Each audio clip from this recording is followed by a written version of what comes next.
Welcome to the deep dive. Today, we're diving into something that's honestly usually just an afterthought: domain names. Hmm. But not just any domain names, we're talking .re. Okay. Specifically, we've got Agricultu.re Mhm. and AI.viajes lined up. These aren't your average .coms, so we're going to try to unpack why someone would even think to choose these and what it might tell us about where, like, agriculture and tourism are heading. All right. So, looking at these, what's your first impression? Is someone just being clever, or is there, like, a deeper branding thing happening here? It's interesting, right? Because it's like it kind of signals a shift from just, having a website to making the address itself part of the message. Yeah. .re, which, was originally for Reunion, that island is being used strategically here. And it's interesting because you see this in sectors like tech especially, where standing out is so, so key. It's true. You don't see too many .orgs trying to be the next big app. So it's not just about being different for the sake of it, right? There's got to be more to it than that.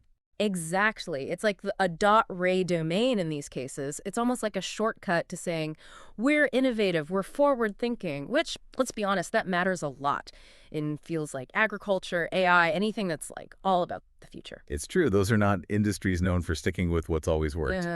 Okay, so let's dive into, like, agriculture.ears. First off, it's catchy, right? You know what they're about instantly. Yeah. But is that, like, really enough in this day and age? I think it actually goes beyond just being catchy. What we're seeing now is brands, they're baking their core value proposition right into their online identity, yeah? Right. Agriculture.er, it doesn't just say, hey, we're part of the agriculture industry. It positions them instantly as innovators in a field that's, well, let's face it, it's vital to our future.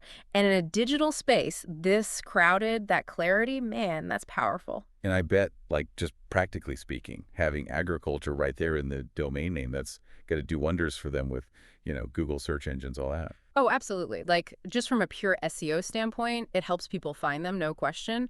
But what I think is really interesting is it's not just selling like farm equipment or whatever. It's signaling this alignment with sustainability, with this whole AgTech movement that's blowing up, where tech is being used to create a more efficient and a more sustainable food system. Yeah. It's like saying, we're not just farmers, we're using technology to, like, actually shape the future of food. Exactly. That's it right there. It's a very powerful statement, but it's packed into a single web address. Pretty cool when you think about it. Okay, so now for something a little different, let's talk AI.viajes. We've got AI, we've got travel, and it's all in Spanish. This feels like someone's, like, really betting big on a very, very specific type of customer. And I think that is the key takeaway here. This isn't just trying to be some general travel agency. AI Viajes is very deliberately targeting, right, the intersection of AI and the travel industry. So think like hyper-personalized trips, AI doing all the booking, that kind of thing. This is for travelers who expect, even demand, cutting-edge tech woven into their whole experience. Okay, so I was looking at their, like, little blurb about their website, and they seem to be really emphasizing the advantages for, like, SEO, branding, and then, like, the flexibility of this name.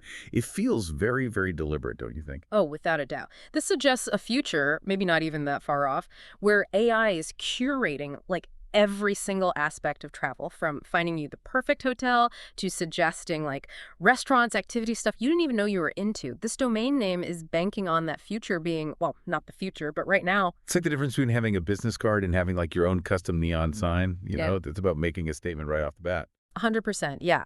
It's about grabbing attention, especially in a marketplace this crowded. And these .air domains, especially the ones we're talking about, they're not just catchy. They tap into something bigger. This whole like growing influence of AI, the push for sustainable solutions, it's all kind of reflected in these names. It's like sending a message that says, we're not just keeping up with the times, we are the times, right? Exactly. And AI.viajes, right? It's a perfect example. That domain name, it kind of hints at this future where like travel is hyper-personalized, almost curated by algorithms that understand our preferences maybe even better than we do. That is kind of wild when you think about it. It makes you wonder, like, are we on the verge of a travel revolution where AI is planning every detail of our trips? I mean, is that exciting, or what, or is that a little, I don't know. Yeah, it's interesting, right? Like, is that creepy? Is that cool? It's a question a lot of people are wrestling with, I think. But just from a pure branding perspective, AI Viajes is clever because it positions itself right at the cutting edge of that conversation. It's not just selling travel, it's selling the allure, the excitement of this whole AI-powered travel experience. And that association, right? Like Yeah. being seen as cutting edge, maybe even a little exclusive, that's got to be so valuable in a market like this, right? Oh, absolutely. I mean, it's not enough anymore to just offer a great product or service. You have to capture people's imaginations. And a domain name like AI.viajes, it does exactly that. It makes people stop and think, hold on, what if my next vacation was planned by AI? What would that even look like? It's true. It gets you thinking. Mm. So even if, like, I'm not quite ready to book an AI-powered vacation or, I don't know, invest in a high-tech vertical farm or whatever, these kind of, like, unconventional domain names, they're still relevant to everyone, right? They're, like, clues to where the world's heading, at least online. 100%. I mean, they offer a glimpse into the future. Like, AI.viajes, it might seem niche now, sure, but it represents this much bigger trend of like AI integration into, well, everything, right?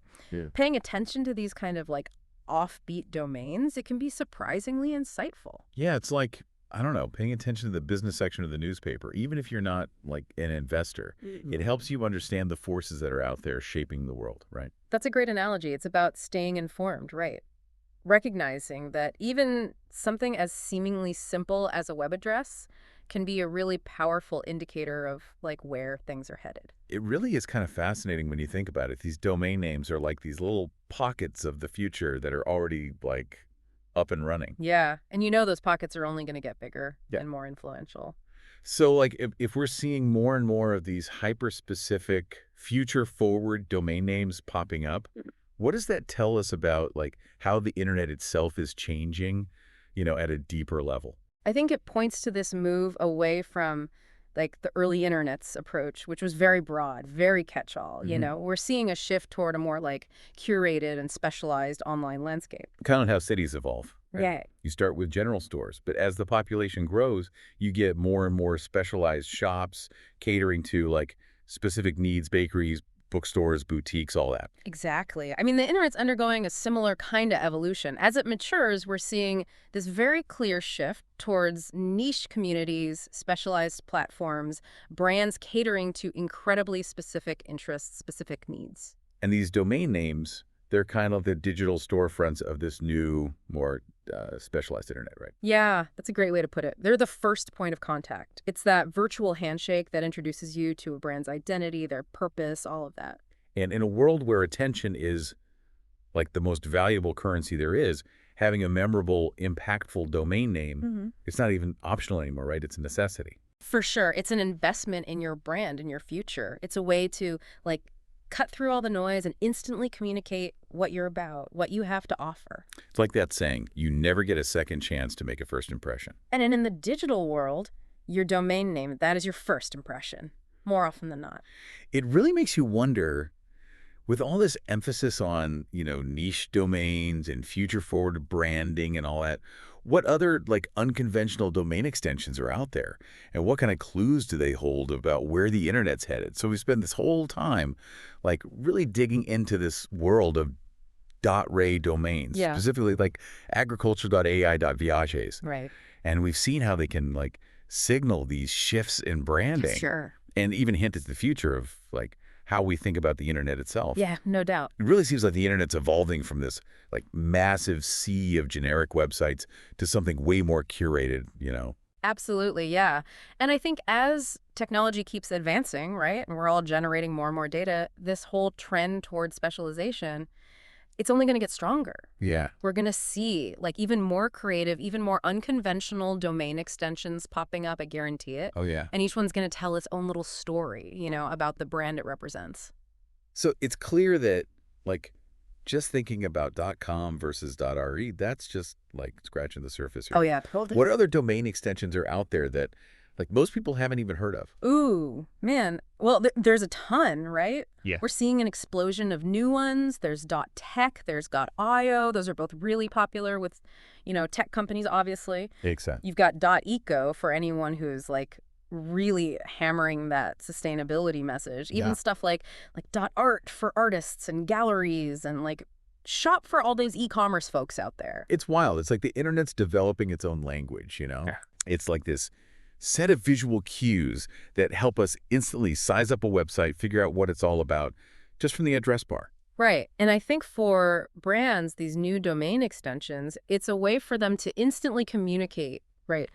Their values, their audience, like here's our little niche in this crazy digital world. It's all about making that strong first impression and honestly, just trying to stand out in this like ridiculously crowded online space. It's not even really a technical decision anymore, is it? Like picking a domain name. It's a branding decision. 100%. Think of it like this, your domain name, that's your online storefront. Right. It's that like very first handshake, and it can make or break you, honestly. It's huge. People, they see that domain name before anything else, and it shapes their whole perception of you. It's true. So, like, for everyone listening out there, what's the one thing, like, the key takeaway you want them to walk away with from this whole deep dive, even if they're not, about to launch a website or anything like that? It's simple. Pay attention to the details. Those little cues in domain names, they're way more telling than you might think, right? They can be surprisingly revealing about, like, who a company's trying to reach, what they care about, even how they see the future. It's like we've unlocked this secret code or something. Yeah. Like a way to decode the language of the internet and understand what's actually being said, beyond the surface. Yeah, totally. And I think like by understanding those trends, we become savvier, Yes. right? More informed. We're better consumers of information online, and we're way better judges of like, who's legit and who's not. So, like, next time anyone sees a domain name that's a little different, a little out there, Yeah. don't just click through, right? Like, take a second. Actually think about what it's saying. Yeah. You might be surprised what you realize. You might get inspired. Who knows? You could create your own little corner of the internet. That's a good point. Well, it's about all the time we've got for this deep dive into, the world of daughter domains and, like, what they say about online identity, right? Yeah. It's been fun. Until next time, everyone, keep exploring. There's a whole lot out there.